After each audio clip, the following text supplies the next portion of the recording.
Welcome to Inside the Audition, the podcast where we go behind the scenes for a deep dive look into the world of auditions.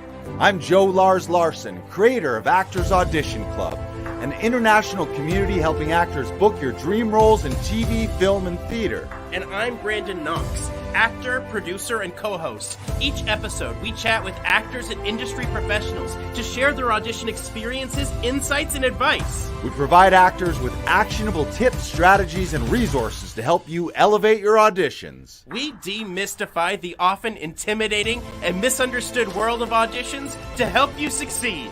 So whether you're just starting out on your acting journey or you're seasoned pro, join our Actors Audition Club members as we go Inside the Audition.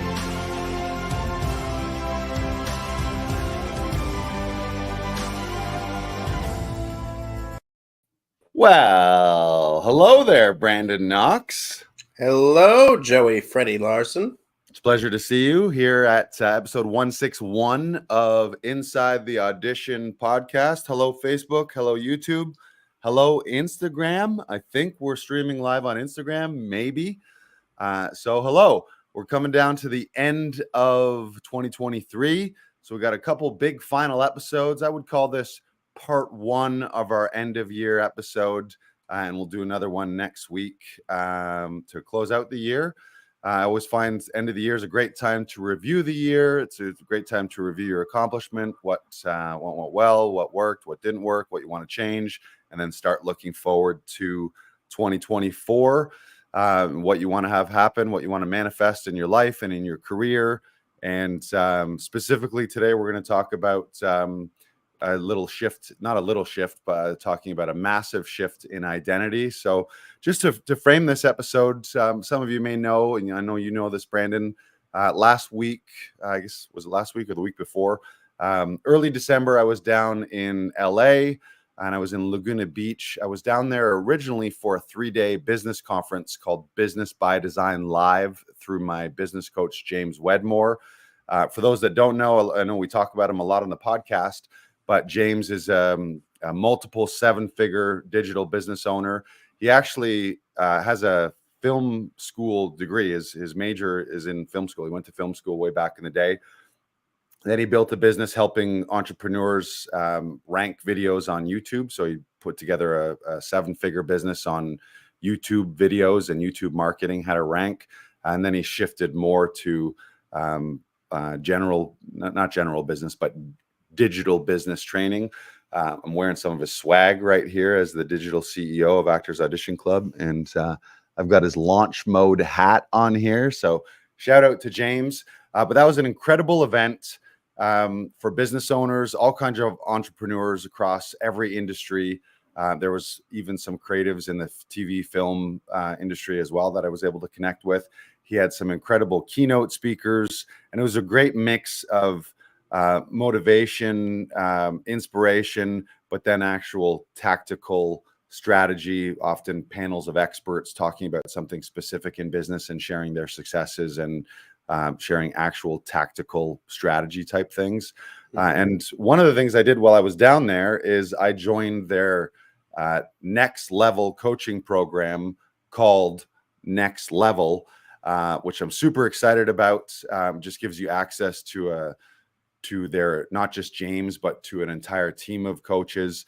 And the reason I did that is I feel like 2024, like many years, is you want to be leveling up in your life. Nobody wants to stay the same, and nobody is ever staying the same. Everyone is, you're either improving and you're growing, or you're stagnating and you're dying. I mean, technically we're all dying, I guess, at some point. The clock is ticking, but every year you want to level up. And I think that's a big part of happiness in life, is to grow and to level up and reach new heights and new experiences and new things in our lives. So one of the things that James shared at the beginning of this next level, in order to join, I had to sign an oath of what he calls the top 10 success characteristics. So what James did is he coaches 7- and 8-figure digital business owners, entrepreneurs in all fields. And he has a mastermind of these people every year where he puts together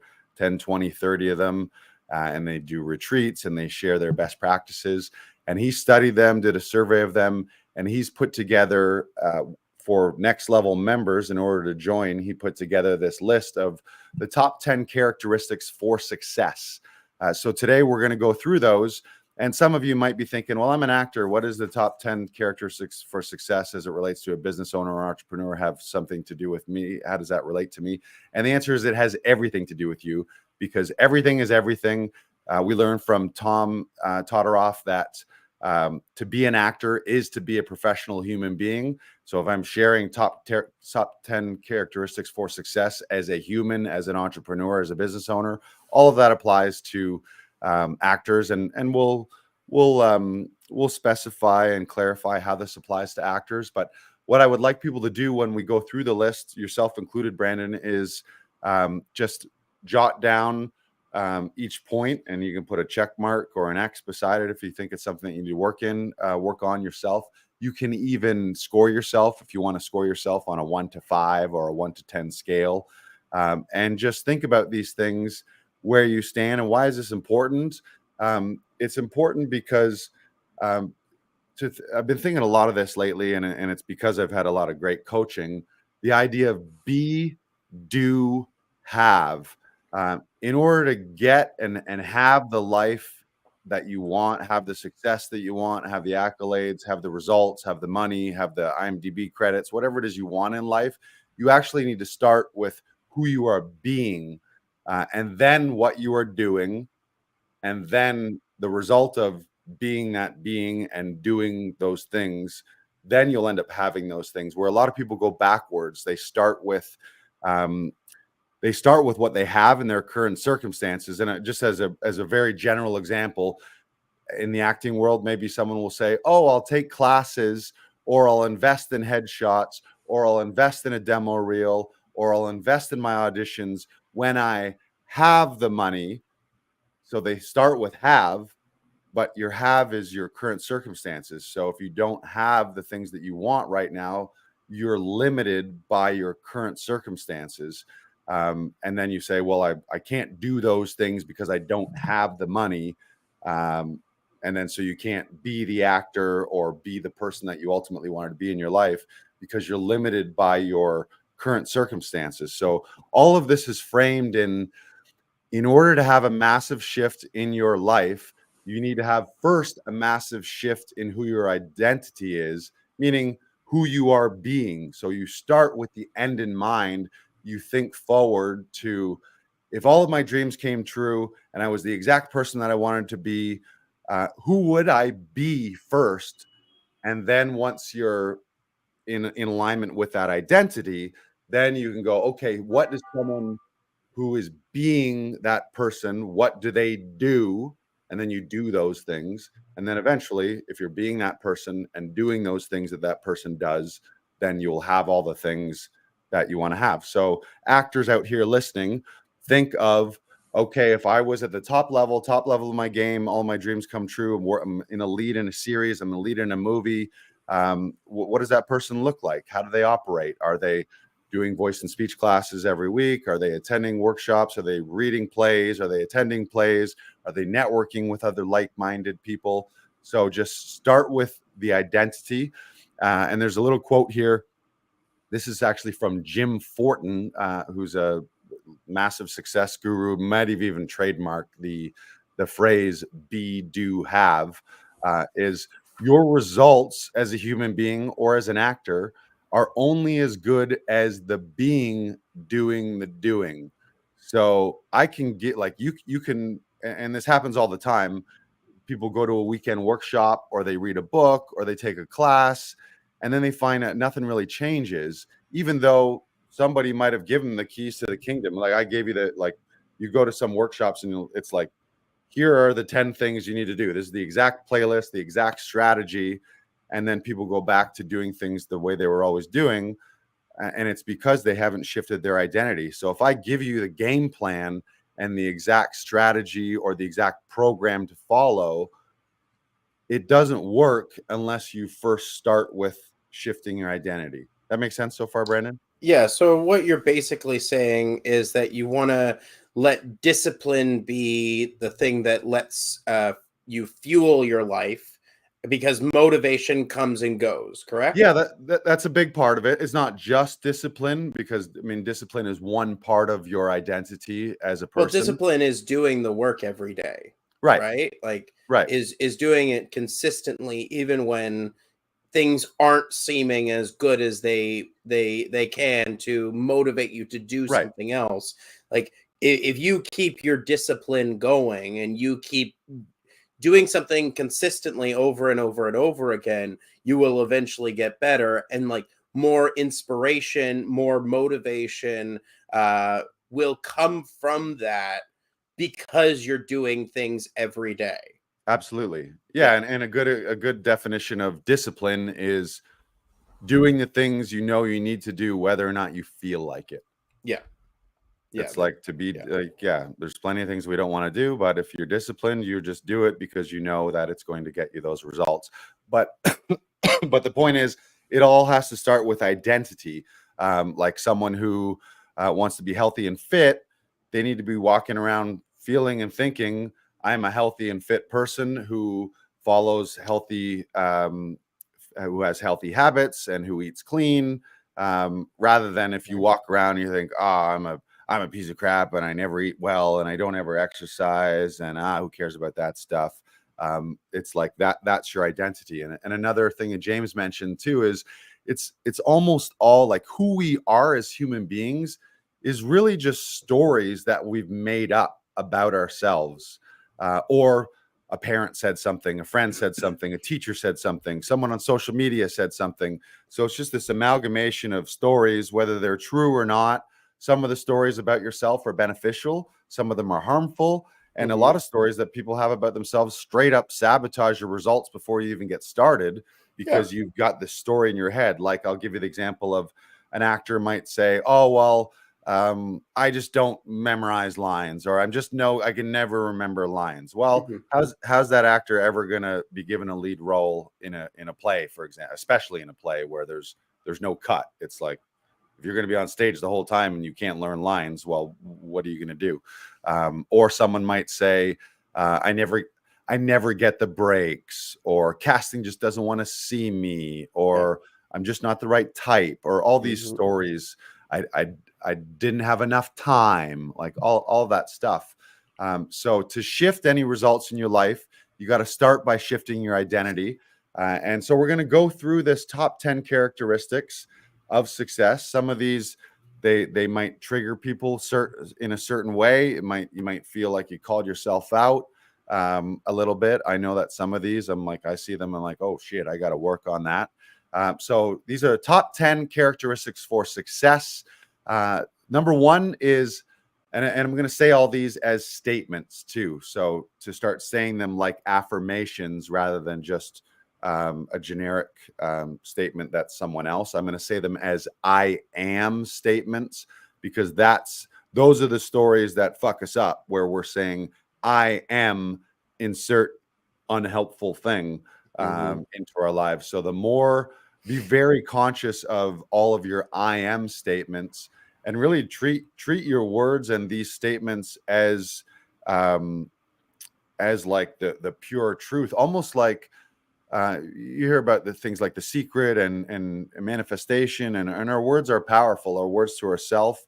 But if you had actually had the magic power of everything you say about yourself and about the world eventually comes true, which is actually true. Like, we do all have that magic power. The things we think and the things we say do come to fruition if you say them enough and think them enough. But when we actually realize we have that power, I think we'd all be more careful about the negative things, especially that we say. If you knew the things that follow I am actually do become true in your life, we would all be a lot more careful with what we say after the words I am. So, top 10 characteristics for success. Number one, I am highly coachable. To be coachable is to be 100% open to new ideas, new concepts, new ways of thinking. And that assumes that you don't know everything, that you can listen and receive the feedback and opinions of others without shutting them down. Now that's applicable in all areas of life, but especially as an actor, you can swap the word coachable if you want for directable. So when it comes to an audition or when it's on set, are you coachable? Are you open to new ideas, new ways of looking at a scene, new redirects, new ways of thinking, looking at the other side of the coin? Like you might come in with preconceived notions saying, this is what this is. And then Brandon, you coach a lot of actors. I coach a lot of actors with their auditions.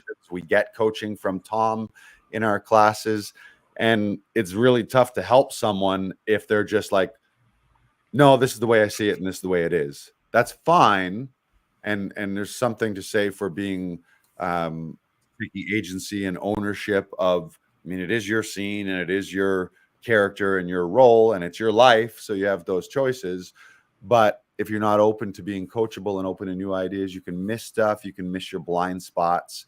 And certainly as a director, there's nothing worse than suggesting something to an actor. Be like, what if we tried one like this? And they're like, no, I don't want to do it.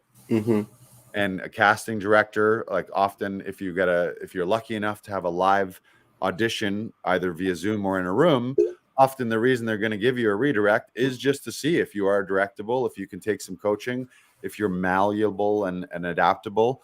And if they give you the redirect and you're locked in and give the exact same reading and nothing changes, then they're like, okay, is this person set in their ways? Have they rehearsed it the same way? And they can't change it. So number one, be highly coachable. I would say for you, Brandon, you're super coachable. You take lots of direction when I work with you. I know you're always in class. And part of this is seeking out coaches as well. It's one thing to say I'm highly coachable, but if you don't actually have any coaches in your life, well, how are you highly coachable if you have any coaches? Anything you want to add to coachability, how that applies to actors, how that applies to actors you work with in audition sessions? I feel like what this really comes down for me is two parts of the 4 agreements. Don't take anything personally and don't make assumptions. The more that when I was first starting out, I would take every note that I got personally.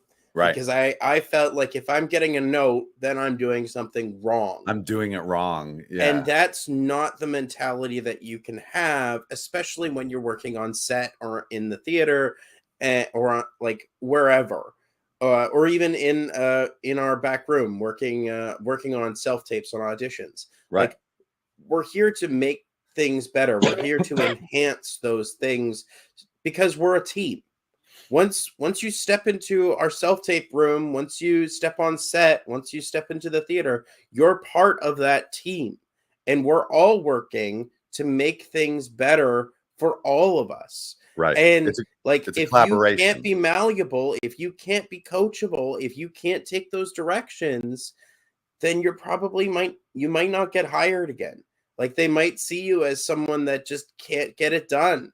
If you can't speed up, like if you can't slow down, like those are the things, those are the little tiny details that you need to make sure that you can account for when you're working. I was working on set a couple weeks ago on a show that I had been waiting to shoot for months and months. And like I had rehearsed it a lot. I had prepped, I had worked on this piece so much. And I got one note throughout the entire night, and that was, it kind of sounds rehearsed. Can we find a different way to do that? And I was able to find it because I had worked on it so much. Right. And so the more you do it, the more you understand that, like, again, we're on the same team. We're here to make things better. The more you're able to be coached, the better off you're going to be, because someone else has an outside perspective, and that it's good. I've been working on a lot of Alexander technique recently. And that's always talking about looking outside of yourself to see what's going on inside. Right. Right. And Yeah. so Know that's what you your want to own be. nervous system. Yeah. Yes, you got to understand your own nervous system, understand where you're holding tension so that you can back off those things and just check yourself at the door. Right. Yeah. Amazing. Final word on being coachable is, again, to be coachable, you need to have coaches. So whatever that is, it's like there's so many online courses, there's online opportunities for actors. Getting some audition coaching. You think about these, like everyone. It's funny to me how much money actors spend on conservatory and film and TV and theater programs, and then they'll spend tons of money on acting coaches and classes and workshops and intensives, as they should. But then when it comes time to the audition, which is the gateway to booking the gig, so many actors do that completely alone. They have all their, yeah, and of course you want to, again, you want to have agency and you want to be able to take what you've learned from those coaches and from school and then apply them. But there's something extra to having a coach work through an audition with you. You see blind spots, you get ideas. There's the idea of two brains are better than one. A collaborative mind is better than just one person. And especially if you're working with someone who's not trained in film and television, not a trained actor, not a casting professional, all of those things, you're not really going to get valuable feedback from them. So it's the idea of invest in yourself. And since COVID, really the last 5 years of my life, if I were to put a theme on what these last 5 years of my life from age 40 to 45 have been, it's coaching, coaching, coaching, coaching, coaching. I spent 25 grand to go back to a conservatory program, spent 3, 6, and 9, three separate programs for business, for finance, and for copywriting / online messaging, like communication. I've spent $3,000 on those 3 separate programs, and my investment to this next level coaching program is another 12 grand over the year. And how can I do that? Why do I do it? Because I know that every dollar I invest in myself is going to pay back 3 or 10 or 100. It's like your investment in yourself and in your own education and your own coaching is the best investment. It's like, yeah, you can put money in the stock market or Bitcoin, or take the money you have invested in yourself, invested in coaching, and then reap the rewards as you grow. I know you've been big on that, Brandon. You're always in class. You're always taking workshops. You're always in intensives, and you're learning and learning and learning. And what you're doing when you're hiring coaches is you're renting their expertise, you're borrowing their expertise, and you're saving yourself tons of time, tons of money. You're often saving yourself all the time and all the mistakes. And you can apply it to other things. It's like you buy a brand new satellite or a brand new TV or a brand new computer system. You're going to spend 20 hours Googling and YouTubing it for free? Or do you hire Geek Squad to get some nerd come over who knows exactly how everything needs to set up, and he comes and sets up your home studio, sets up the surround sound system for you, and then it's done deal. He teaches you what you need to do, and then you can walk away. It's like, oh, I had my Best Buy Geek Squad coach come hook that up. Or you lose your mind for 2 weeks trying to figure it out. You make a bunch of mistakes, you connect things poorly, and then in the end, you need to go call someone and pay for it anyways. So just seeing that investment as almost like a shortcut to what you actually want, rather than like trying to figure it all out yourself. It's like the great thing about acting coaching with Tom is he's had a 40-year career as an actor, as a director, as a producer in TV, film, theater. So we can learn that everything. Like, he passes those 40 years on to us for a nominal monthly fee, rather than us have to go figure it out on our own. So number one, I'm highly coachable. Go ahead. And then another investment thing is also investing time. As you just said, Tom has invested 40 years of his life into coaching, into doing this business, probably more years than just 40, right? Right. Like, that's what this is about. Tom likes to say, you're making a career. You're not just trying to get a job.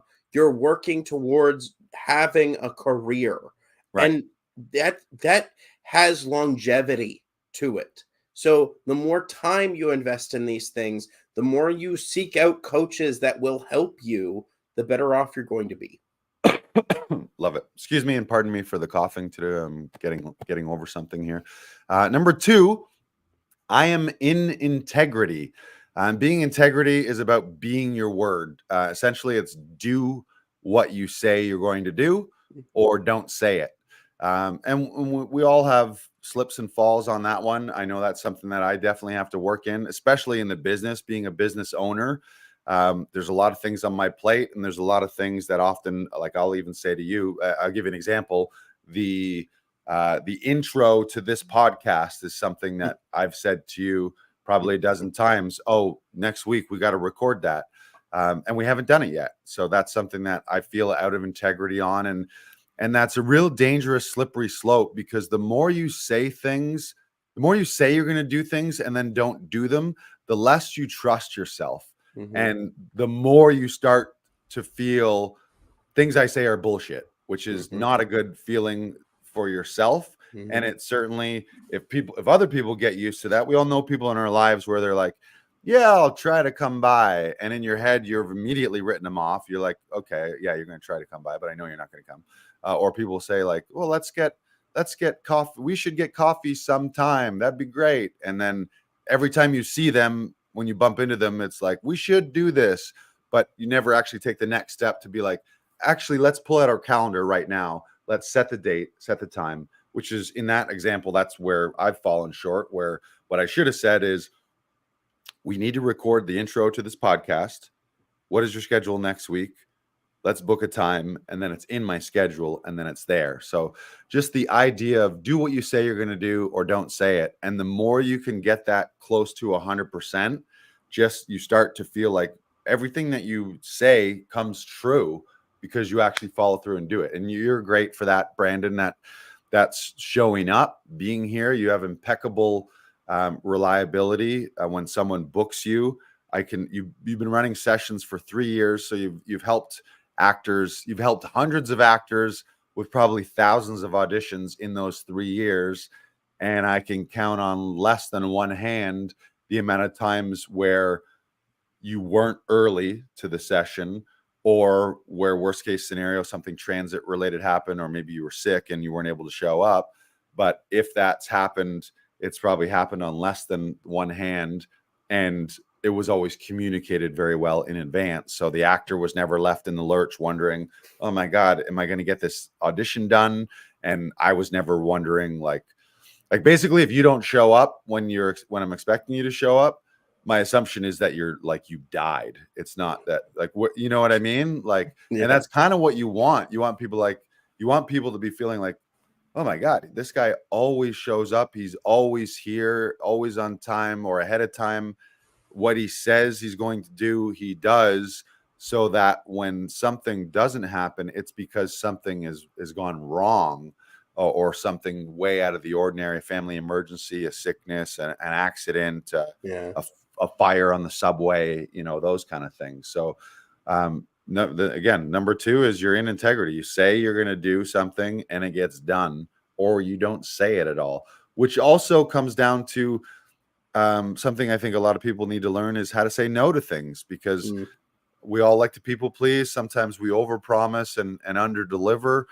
We want to say yes because we're afraid of the confrontation of saying no. But sometimes it's like, hey, I would love to. Thank you for that offer. My schedule just doesn't allow it right now. I've made commitments to several other people and several other events, so I need to do that. Versus the person who says like, oh, I'll try to come, but really, that's a no. Versus like, thank you so much for asking. I would love to be able to say yes to that. Unfortunately, my calendar has been booked for 6 months, and I can't drop any of those commitments. I want to fulfill on those promises. Best of luck with your thing. Thank you for thinking of me, and good luck. Versus saying, yeah, I'll try, and in the back of your head, you're like, oh fuck, I'm never going to be able to do that, and then you let someone down.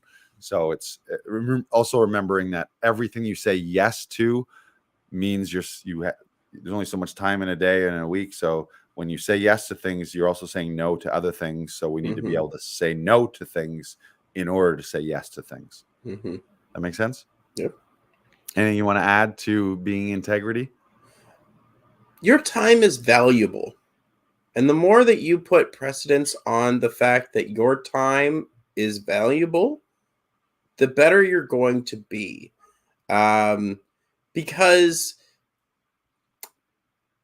the more that you give time to yourself, to your career, to your training, to your craft, that comes like, if you have another job, if you have like all these other commitments, how many hours are you allocating to your craft? Right. How many hours are you putting in to get better? Because that's part of your life. If you want this as a career, there's sacrifices that are going to need to be made. And you're the only one with the vision as to how your career should be shaped, how your life is going to go. And I saw a clip of Steve Harvey a little while ago. Steve Harvey, the host of Family Feud, Right. and he was saying, if you want something, you have to write it down. If you don't write it down, it's probably not going to happen. Right. And I've adopted that a little bit. I made a note on my phone as to things that I want to see happen within the next years. And again, I don't know when these things are going to happen, but I know that the more I continue to work on my craft, the more I continue to work on myself, and the more I hold myself accountable to those things, eventually my path as an artist is going to meet the opportunities that I'm hoping for, and they are going to collide, and they're going to help me along the way, because I will have made mistakes along the way. I will have seen things that have shaped who I am and how I interact with people. Those are the characteristics that are going to carry you forward. Um, and being an actor is a very self-disciplined work. Um, Kevin Hart believes that you have to train like an athlete, and you do. You do have to treat yourself as an athlete that is progressively getting a little bit better each and every day. Right. And sometimes days are harder than others, but the more you do it and the more you stay focused on the things that you want in life, the better off you're going to be. Right. I feel like I Right. just keep saying that as a sign off. The No, better off you're gonna be. it's good. And be is the word. Be, again, identity, who you're being. And Yeah. what you talked about there is I mean, writing stuff down, having a vision board. It's acting from your vision. So when you're making decisions every day on what you're going to do or not going to do, and trying to maintain that discipline, not trying, working on your discipline, you're making decisions on, okay, what is my vision? Who is the person when that vision is completely true? Who is the person that I will be being? Who is that type of person? And then when you look at your decisions and forks in the road right now, it's okay, you go left the undisciplined way. Well, that's not the way that guy who has that vision fulfilled is going to operate. So you know what, I'm going to go that way. So you let your future highest self and your future's highest vision pull you towards it, rather than just wonder. And the other thing that you're talking about is have the vision of the things you want, and then you have the action steps or the process, and then it's just kind of trusting the process. We're like, yeah, we don't know when we're going to book things. There's magic and things that people and opportunities that are going to come into your life, and you just never know when they're going to happen. Mm-hmm. But you do know, if you're working on yourself, you're working on your body, you're working on your voice, you're working on new scripts, you're working on new monologues, you're taking new classes, all that stuff's going to add up by time, so that you can just kind of sit back and trust the way an athlete could say, I'm in the gym every day and I'm eating the right food. So over time, that's going to compound and lead me to where I want to be. Also, before we go, Yep. don't let bad experiences deter you. Right. There's going to be bumps along the way. There is going to be hard times. There are going to be things where you just fall flat on your face. Don't let those deter you. Don't let them define who you are. I remember my worst audition I've ever had. And I thought the casting director would never see me.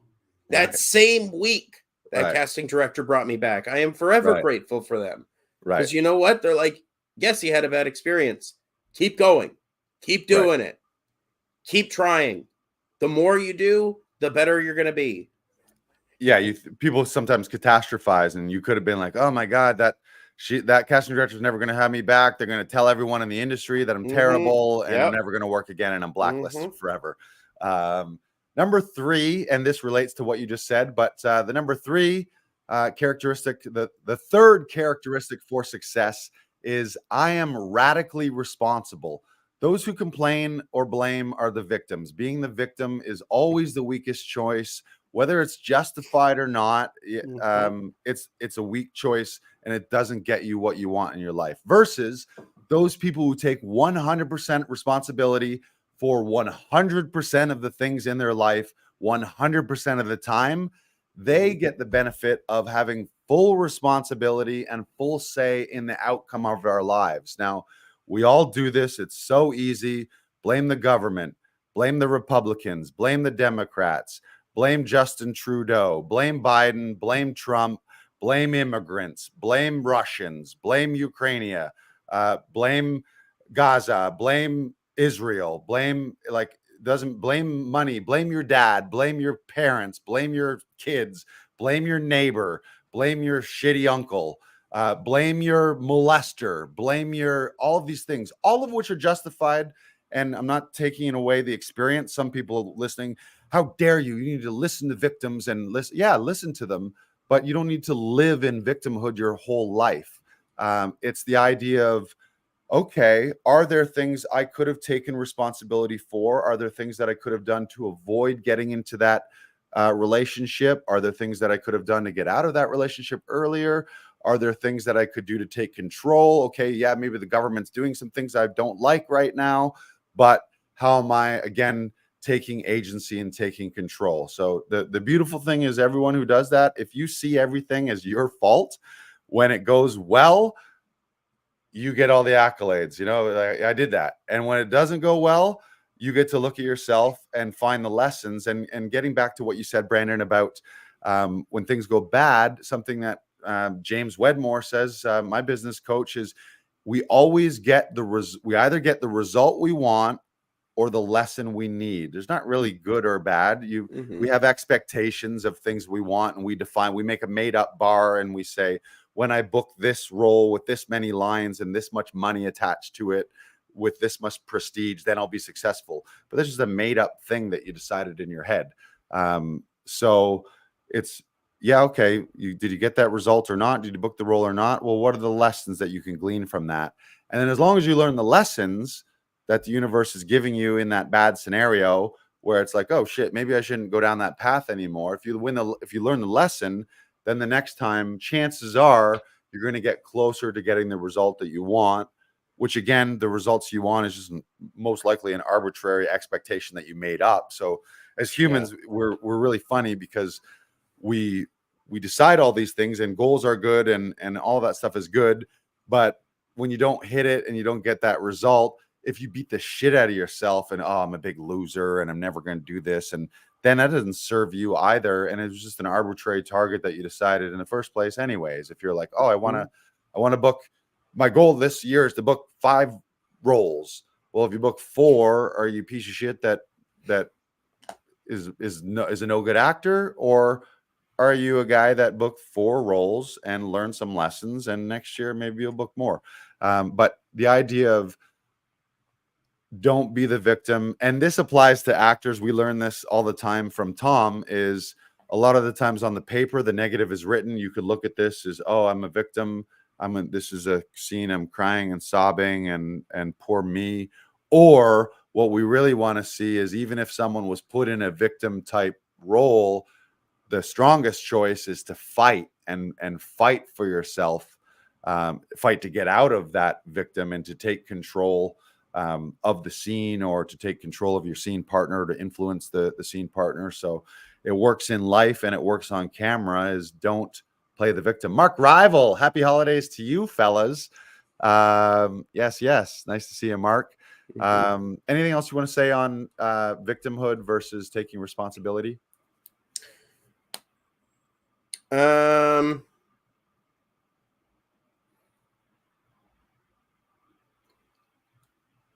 No.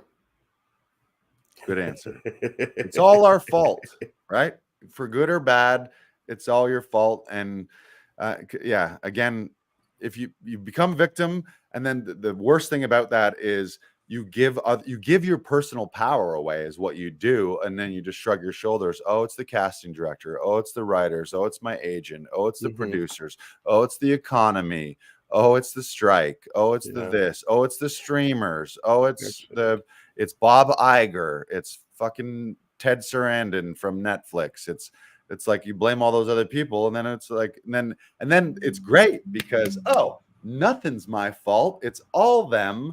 Now I don't have to do anything. Like that's the payoff. If you're wondering, well, what's the benefit of being victim? It's then you don't have to do anything, and you get some victim empathy where everyone's like, oh, so sorry, it's going to be okay. Is there anything I can do for you? And everyone kind of coddles you, but it doesn't change things in your life. Go ahead. No, I forgot what I was going to say. Never mind. Okay. Number 4, the number 4 characteristic of successful people is I am a great question asker. Those people who ask great questions typically receive great answers. And we hear Tom say this, and I love when I have 2 coaches where they overlap. And one of my favorite things in life is when things from different avenues of my life overlap, like your Venn diagram. You have a business coach, something they say applies, and then you hear your acting coach say the same thing. I love that. Or if I'm reading 2 books and I get the same thing, I'm like, ooh, this is what he's saying, which is the same as what that guy's saying. They got the same ideas. Be a great question asker. And the quote is, the quality of your life is a reflection of the quality of your answers. Or sorry, the quality of your questions. Quality of your life is a reflection of the quality of your questions. Mark Rival says, you guys are so informative and helpful. Thank you, Mark. It is our pleasure. And a lot of this stuff, it's like we're rattling lots of words off here, but it just most of this comes from my coaches. So I'm just like, I'm learning stuff.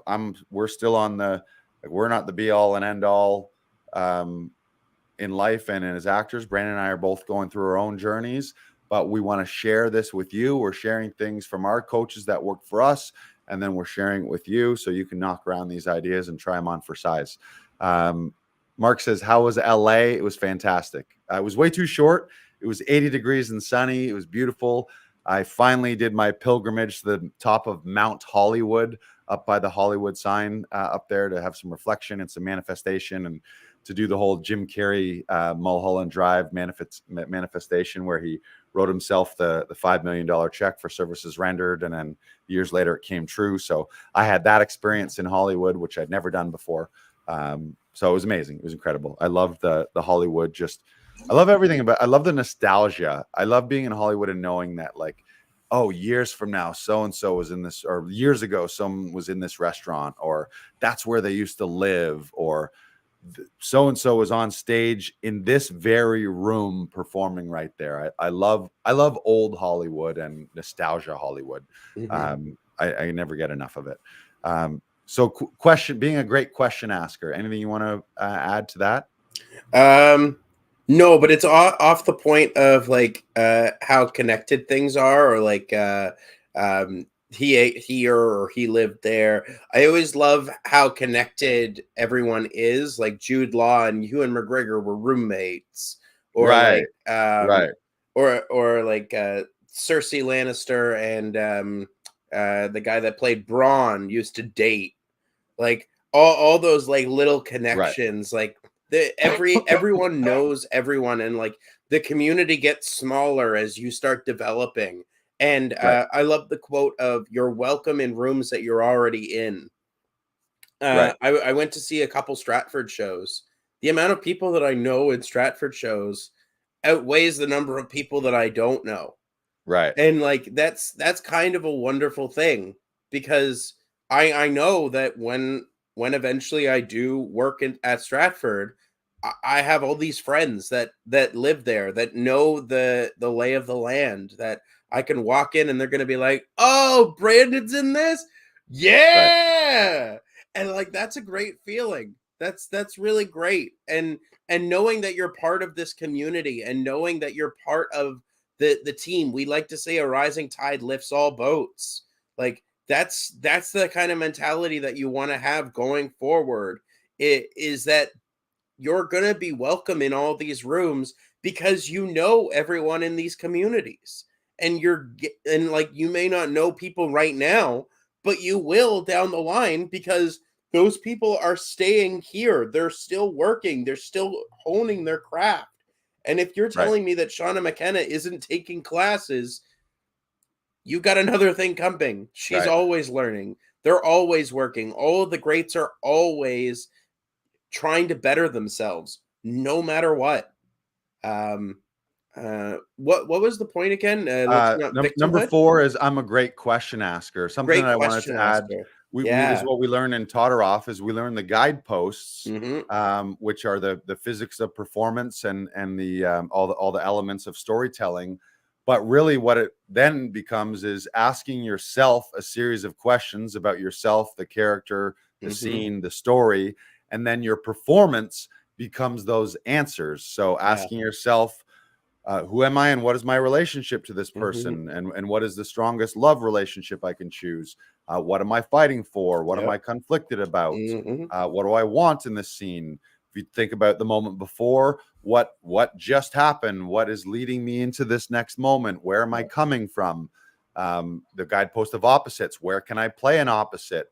If I'm mad at this person, what's the opposite feeling of that? Or if I'm in love with this person, what's the opposite of that? So just asking yourself when you look at these scenes, rather than just saying the words on paper and okay, my job's just to memorize words and just say them willy-nilly. No, it's your job is to ask a ton of questions and go real deep into who you are as this character, what's happening in the scene, what the actual story is, what do you want, what are you fighting for, your relationship to your scene partner, and then go deep with those questions Hmm. so that the performance you come is more nuanced and layered, and you've discovered and shown things that other actors haven't, who maybe they just picked up the page and I just said words, but I don't really know why I'm saying any of them. I just memorized lines and regurgitated them. So be a great question asker and ask questions. If you have coaches and you have mentors, don't be the person who's hiding. Like we all do this. I do this where maybe you don't want to look silly, or you think your question is dumb, but you always hear that thing of like there's no such thing as a dumb question. It's just um, you got to ask. Like the only dumb thing is not asking the question and getting an Hmm. answer. Yeah, and you have to ask the question. I remember us doing a um we did a podcast seminar. Do you remember that podcast seminar? That one, I think it was Oh in yeah. February and Yep. March.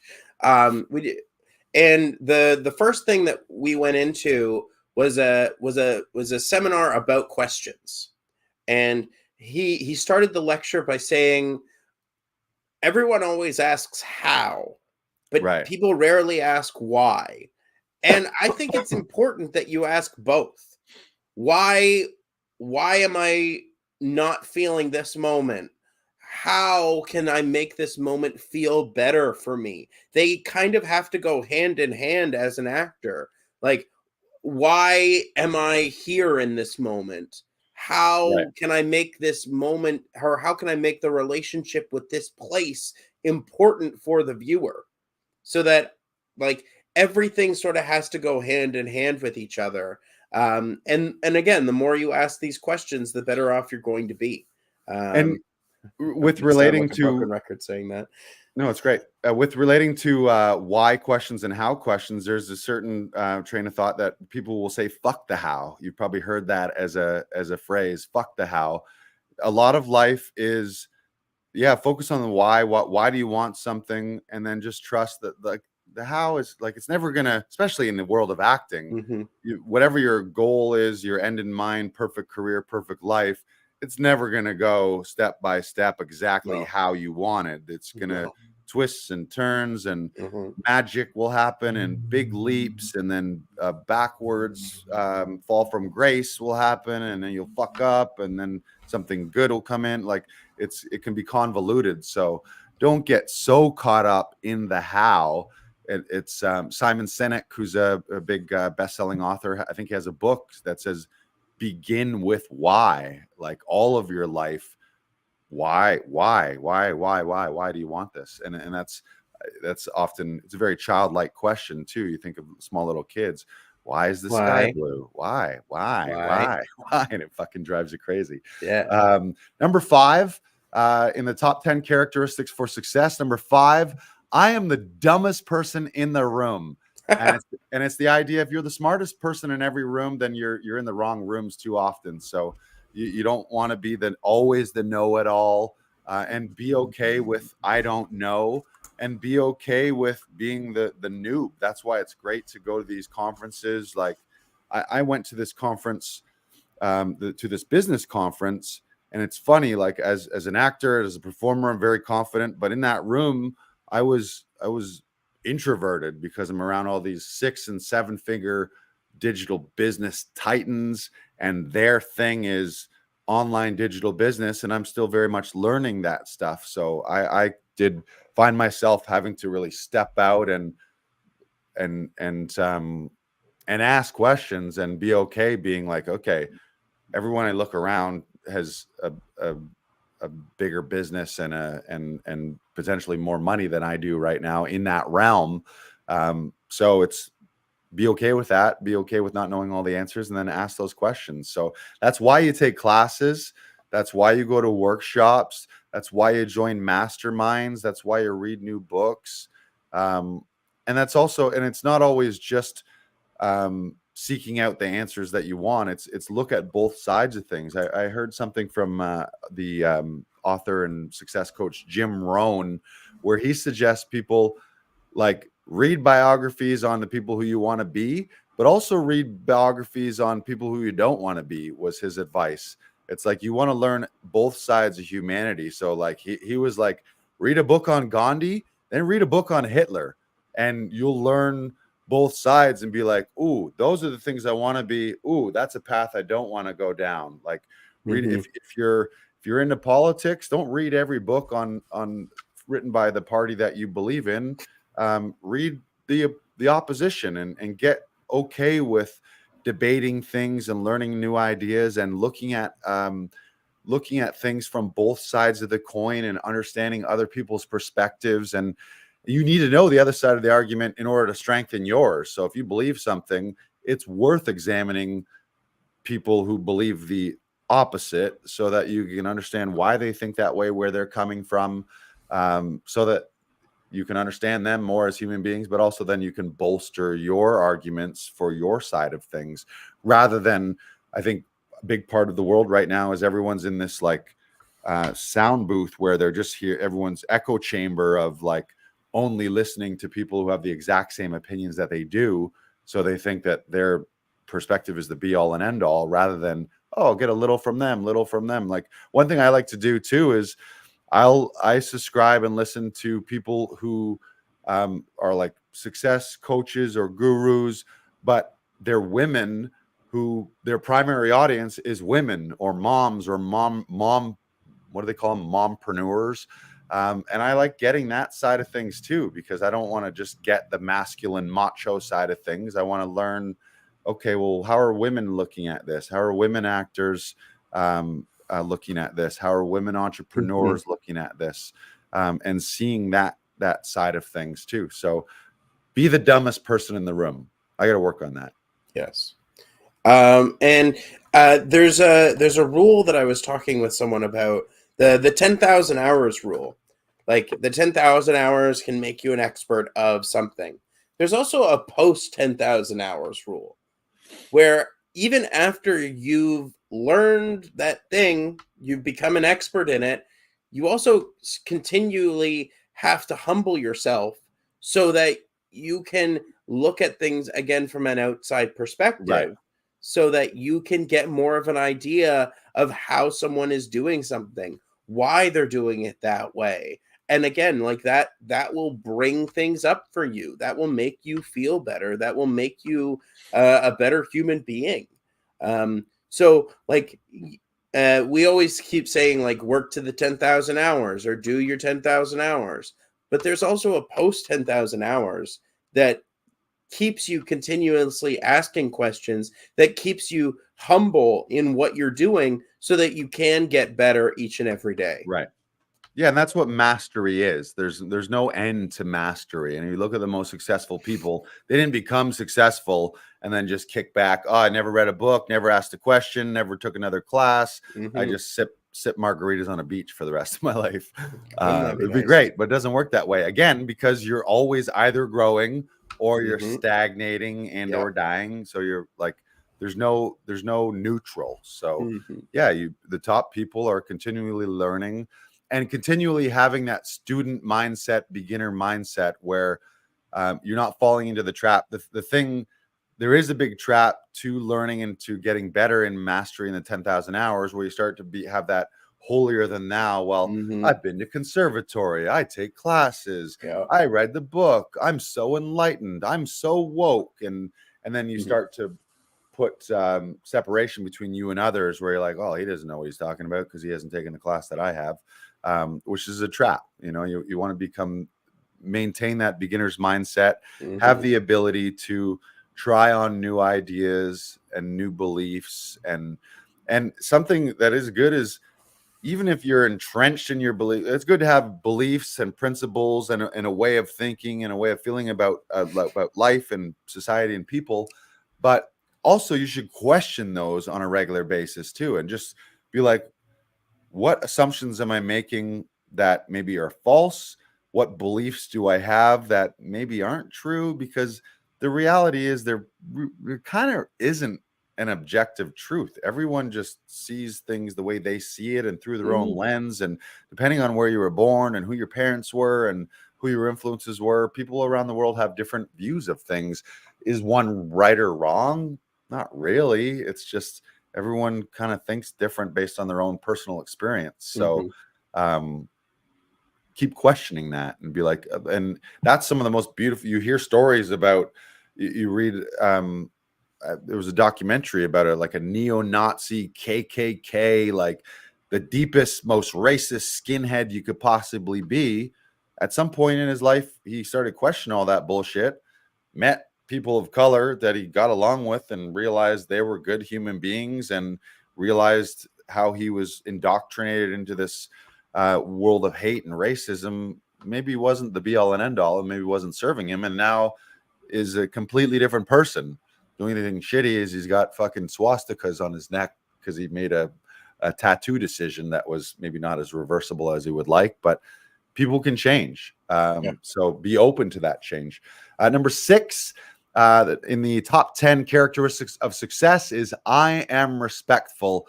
And I think this one, we don't need to elaborate too much on it, but just the golden rule: respect others, treat others how you would like to be treated. That's going to, as an actor, especially on set, treat from the PAs to the casting assistants, all the way up to the director and the top of line producers and all those people. Servers, you hear people talk about that. Like, you go on a first date and people will like, oh, I was actually judging them based on how they treated the server. And then you start to see, oh, they treat certain people different ways, rather than just treat everyone like a valuable human being, regardless of their money or their status or their position on the call sheet. And that'll pay dividends down the road. It's like PAs turn into ADs, turn into directors, and casting assistants turn into casting directors. So if you have a trail of people that you've mistreated on your way to the top, sooner or later, those people are going to be in positions where they can really affect your career, and they're not going to want to help you because you were a dick to them on your way up, stepping on people. Yeah, what I think that really comes down to is learning people's names. Yeah, that's a big one. Learn people's names. Like, take the effort, make that extra step. Just do it. Even Yeah, if you're only on set or around people for 24 hours, right. if you learn someone's name and say it back to them, they will at least give you more of the time of day. Yeah, it's so basic. Learn their names and say thank you. Say please and thank you. It's Yes. like Oh my God. we all Please say learn this please and stuff. thank you. If you can learn one thing from this podcast today, Right. learn people's names and say please and thank you. Yeah, It it's goes pretty a basic. long way and it is so little effort. Yeah. The craft services guy, the guy hooking up your mic, Yes. the person signing you in, the person doing your COVID test, whoever, like whoever your driver, whoever it is, Mhm. treat Oh all those yeah. people. Treat all those people well. Mhm. And it just feels better. It's just a better way to live, you know. Yeah. And that, what that also gets down to is the illusion of separation. At its root level, we are all connected. All of the world is energy. It's all vibrations.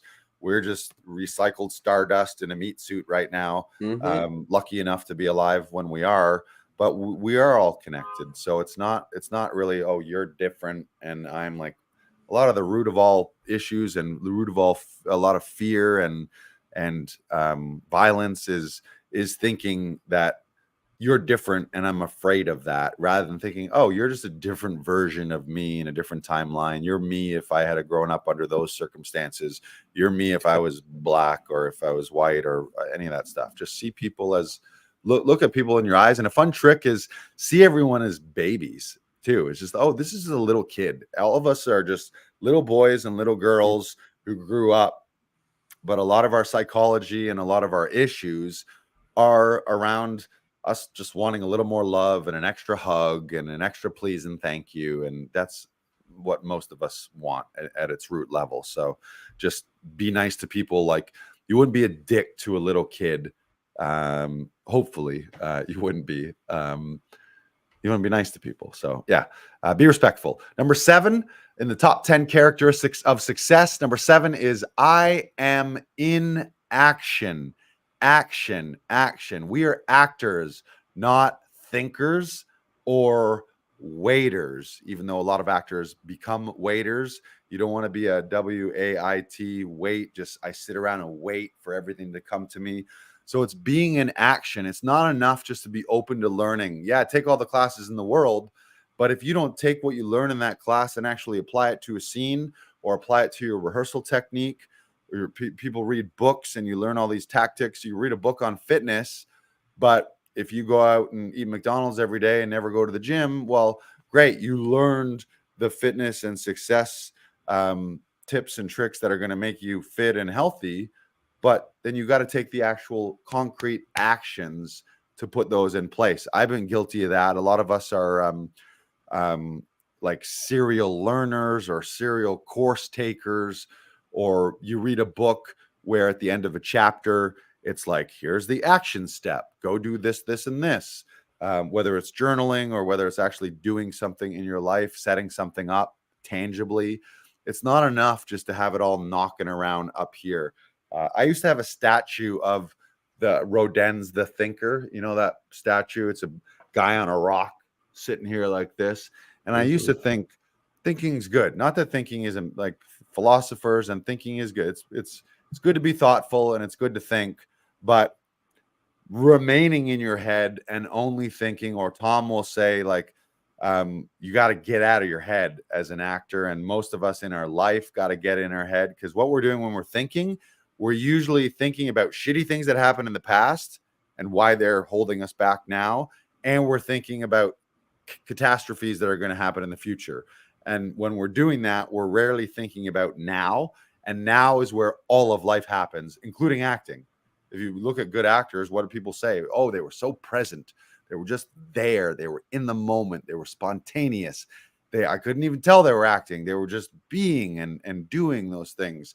They're not in their head. They're not thinking, oh my God, is this the right line? They're not worrying about yesterday. They're not thinking about the argument they had with their wife when they're supposed to be in a scene with you as your scene partner. And the flip side, they're not catastrophizing about worst case scenarios. Our brain, usually when we're thinking all the shitty things that happened in the past and all the worst case scenario things that are going to happen in the future, most of Mhm. which don't happen. And then that robs us from our life, because then we miss the magic of right now. And life is just now. There is no such thing technically as the past. It's gone. There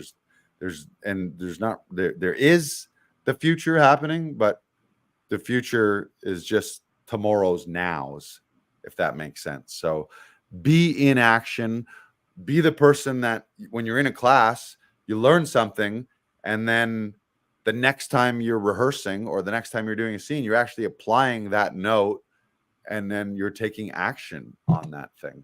Mm-hmm. And like, there's always tidbits to learn from, right? Right. There hasn't been a moment where on set I haven't been like, oh, I need to remember that for next time, so Right. that I am continuously getting better. I am continuously checking in with myself to be like, okay, this went well, but how can I improve on it so Right. that I get invited back? Which is why a good practice is that's why journaling is so Yeah. great, because you capture those moments, you capture those lessons, and then you don't forget them. Or even taking notes.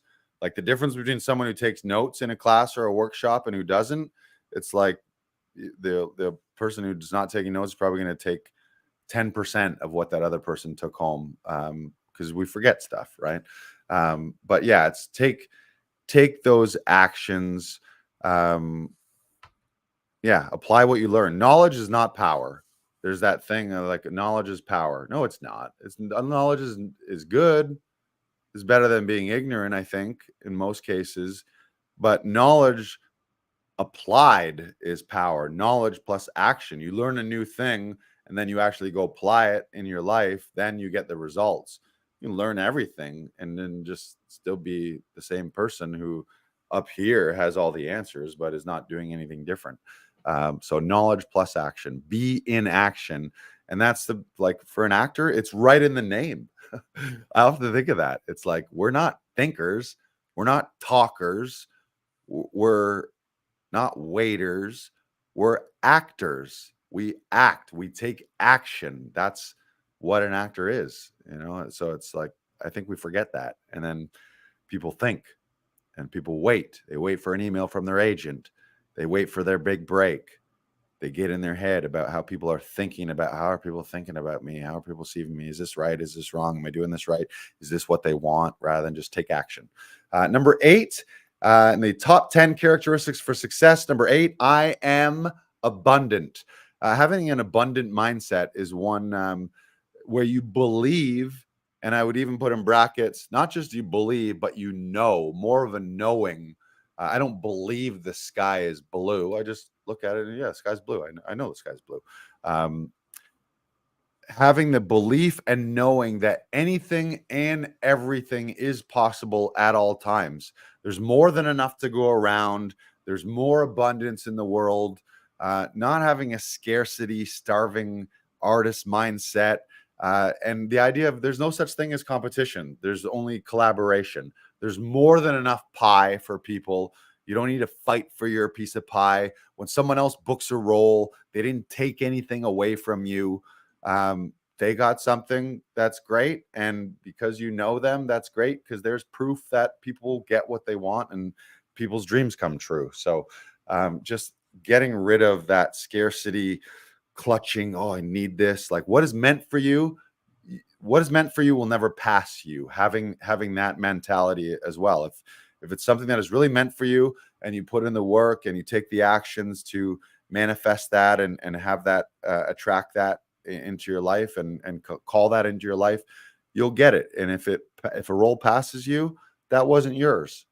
And having also the idea that's like, that was someone else's, and rather than being like, oh my God, my life is ruined because I didn't get that one big opportunity. The next thing, I've had it explained to me through James, is the idea of abundance, whether it's financial or whether you look at acting roles, it's just a big river. So picture a big river. You're standing on the edge of a river, and all the money and all the opportunities and all the roles are just floating by. And if one passes by, you don't have to be like, oh my God, where did it go? It's just, there's 100 more coming down the pipeline. So it's just being open to that abundance mentality, not clinging to that scarcity, not feeling like, oh, like the best feeling in the world, and you know this, Brandon, we know this, is helping someone with an audition when they book a lead role, and then we get to say, oh my God, congratulations, that's incredible. And when I do that, I never feel like I don't say that to their face and then feel like, son of a bitch, he took that role from me. It's like, no, he got it.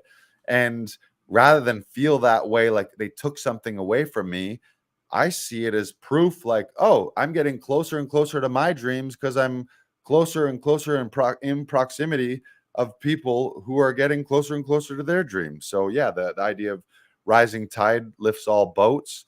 It's like, I've seen you've had a fantastic year, book all kinds of stuff. I've booked stuff. People, our clients in the studio, book stuff. It's like, we're not taking it away from others.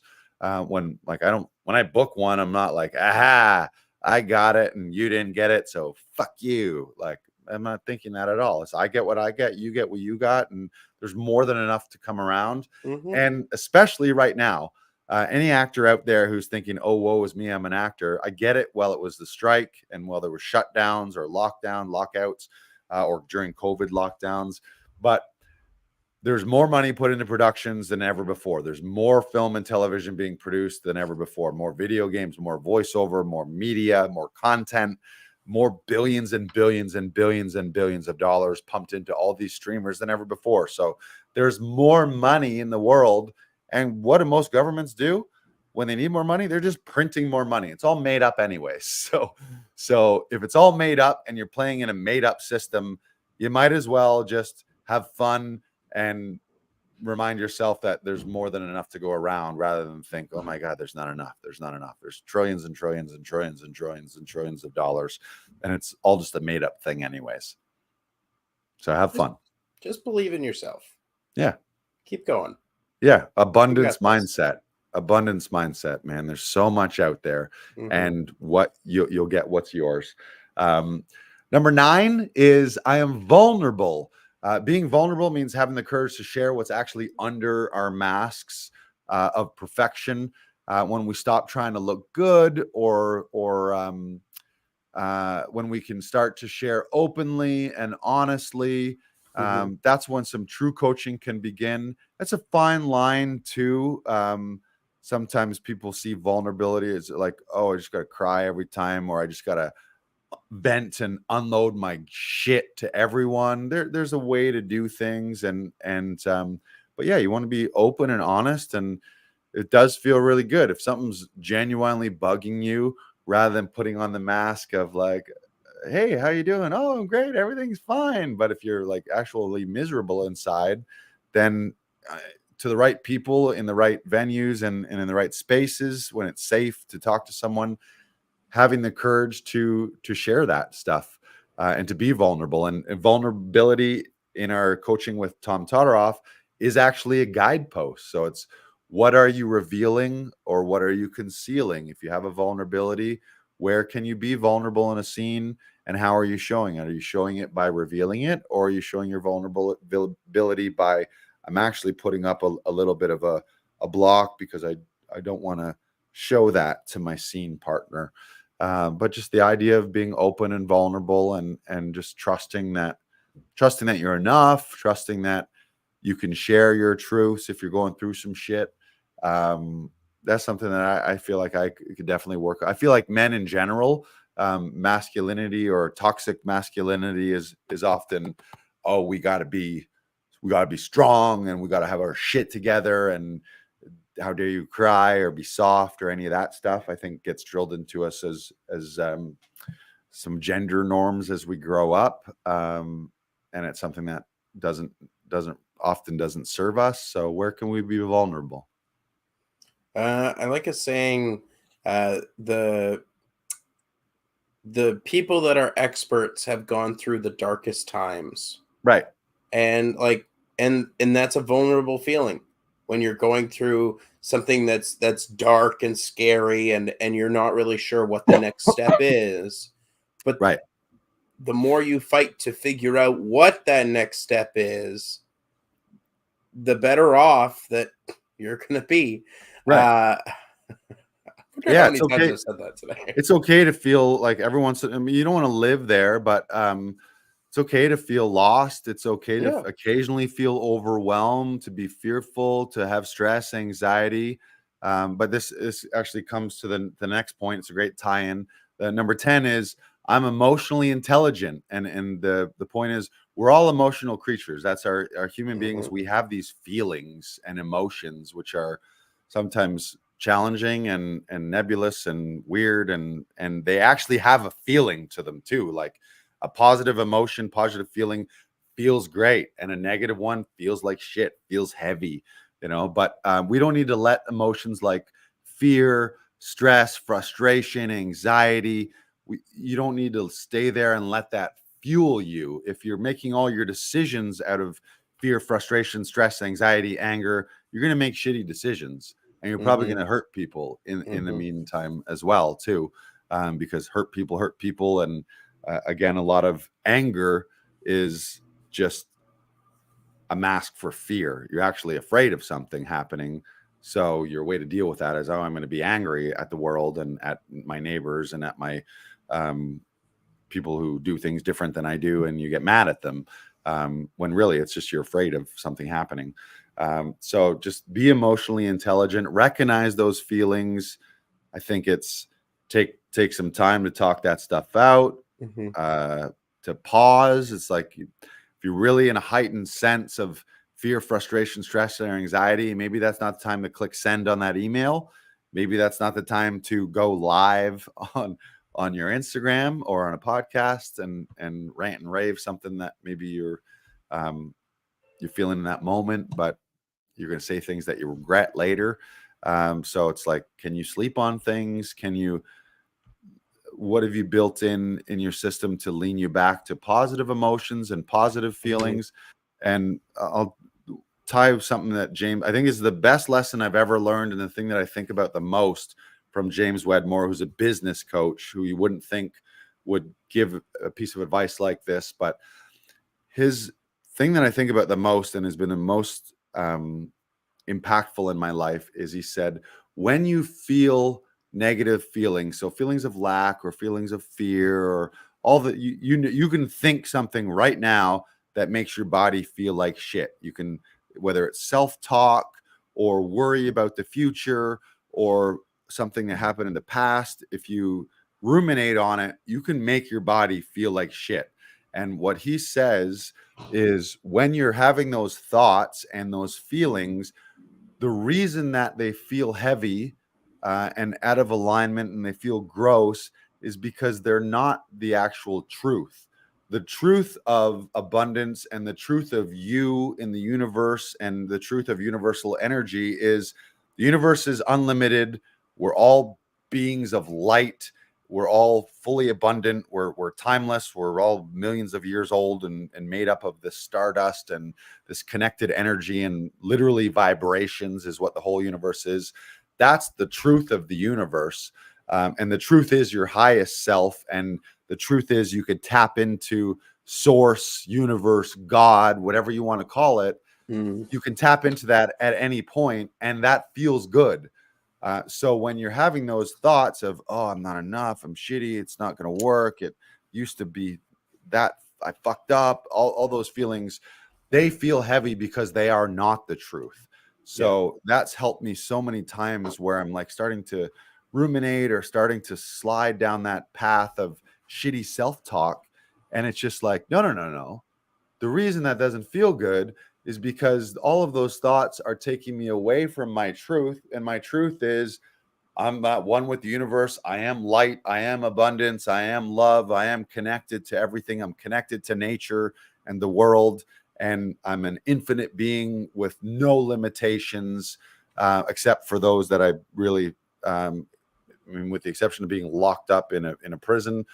The only limitations you have are the ones that you set on yourself, your own self-imposing limitations. So just realizing that has helped me so much, where it's just, no, those feelings feel shitty because they're not the truth, and then return to what feels good. It's like, if you just start to say some good things, oh, I'm abundant, I'm infinite, I'm powerful, I'm in charge, I'm strong. Like you start to say those things and it's like, oh, that starts to feel good. Why? Because it's the truth. That's what you are at its root level universally.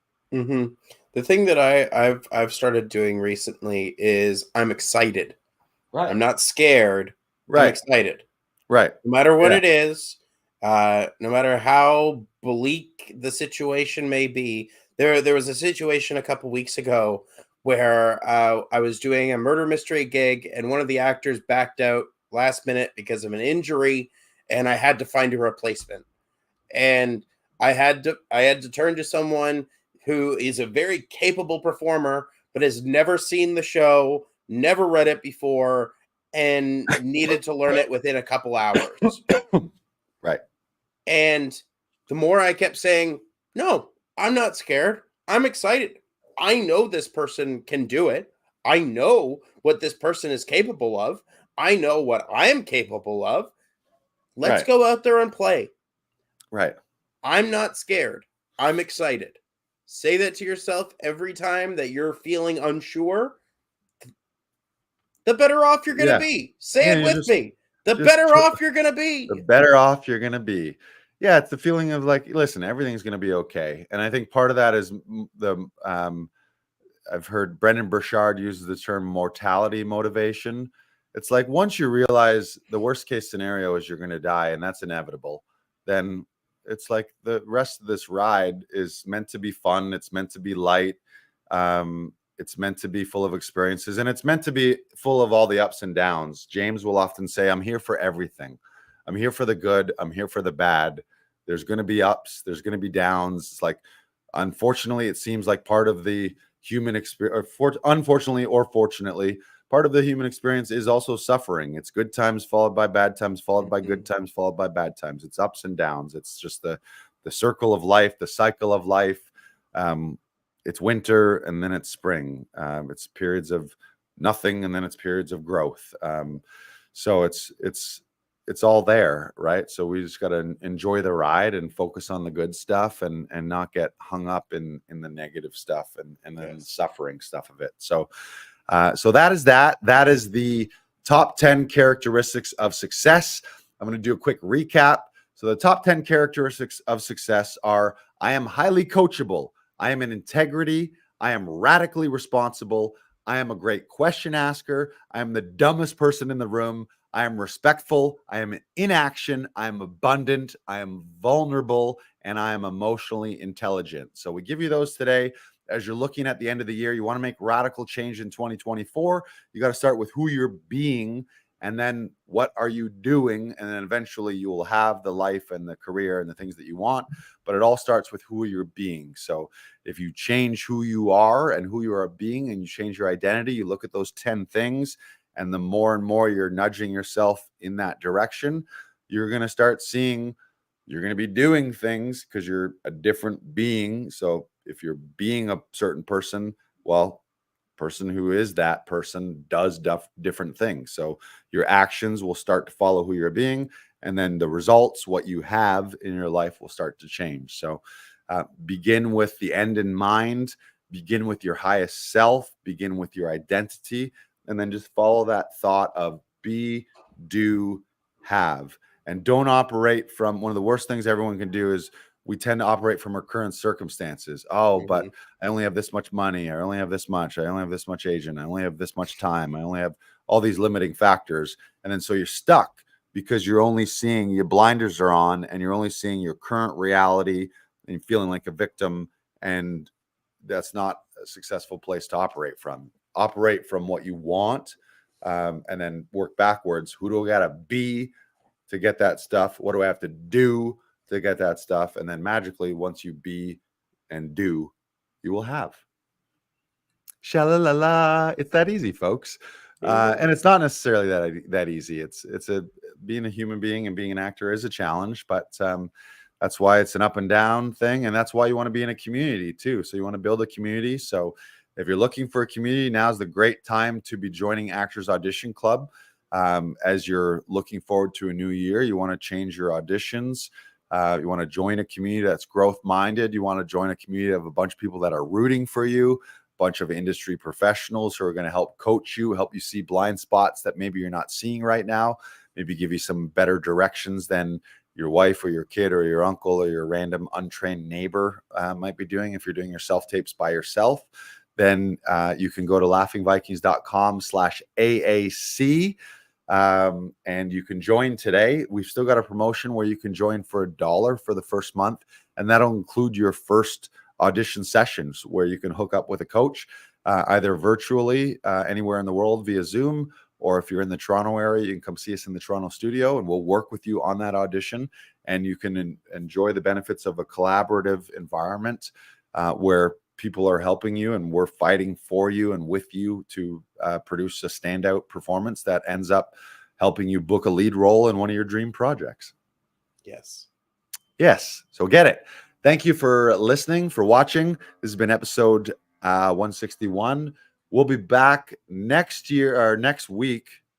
Not quite next year. Next week, or just to tease this, our final episode, we're going to go through a little exercise, very interactive kind of workshop-y thing on how to actually script and create your breakthrough year. So this is a jumping off point as far as the things that you can do to be a stronger actor, stronger human.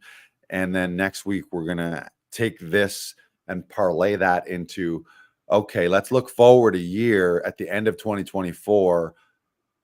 If you were to say to someone, what is your definition of a breakthrough year? We're going to actually work through that. What are all the things that you want to actually have happen in 2024? And we're going to work backwards from that next week. So I'm super excited about next week. It'll be a little bit of a look back on last year. More importantly, a look forward on next year. Because 2024 is coming, and I believe, and I think it's kind of going to go without question, 2024 is going to be the biggest year in TV film production in history, especially because of the strike. But there's just more money, there's more streamers, there's more productions, there's more content than ever before. Never has there been a better time to be an actor. More roles, more money, more pie out there if you want to get your slice of the pie. There's just more opportunities than ever before. So now's the time to start getting yourself ready to seize those opportunities in 2024. More in 24. More in 24. More in 24.